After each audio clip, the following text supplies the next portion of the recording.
Hello and welcome to this very first piano lessons for many of you. We're going to start talking about the figures. Figures help us to decode the rhythm of a piece. For example, here we have a crotchet or quarter notes. We're going to call them cuts. We have here a semi-brief or whole notes. We're going to call them alligator.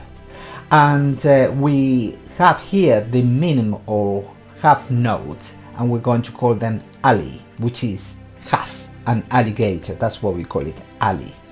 Now, following these rules, we're going to clap it. 1, 2, 3, 4. Cut, cut, cut, cut. Alley, alley.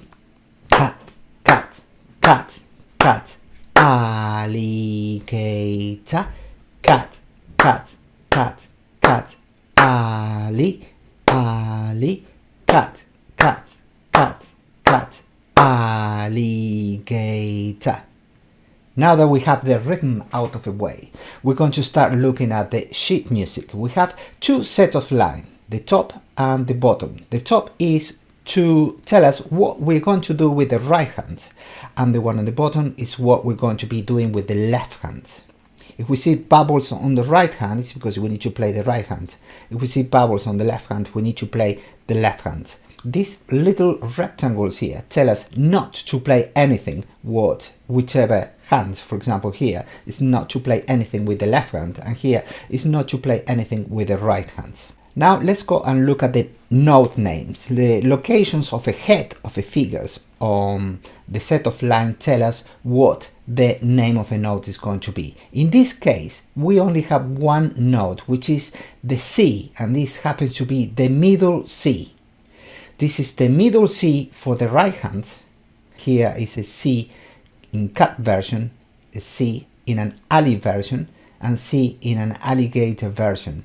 And the same we have here for the left hand. This is a middle C for the left hand in a cut version. This is a middle C for the left hand in an alley version, and here an alligator version of C, the middle C. Now we have that on the piano, the black keys form a pattern. We have the 3 black keys, the 2 black keys, the 3 black keys, the 2 black keys, the 3 black keys, and so on. We're going to now try to find the 2 black keys that are closer to the brand of a piano. And on the left, we're going to find the middle C. This is the only note that we're going to play in this song, because we're going to play it sometimes with the right hand and sometimes with the left hand.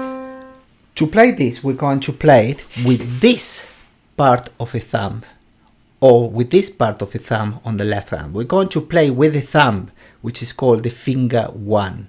We're going to play with the thumb, and the thumb is going to be pointing at the sheet music, which is in front of you. So the thumb is pointing to the sheet music. Because we know the name of the note and we also know the figure, we're going to try to say both at the same time. We're going to call this C, C, C, C, and this one we're going to call them silly, silly, and this one here we're going to call them silligator. So we can say the name of a note and the figure at the same time. Let's start. 1, 2, 3, 4.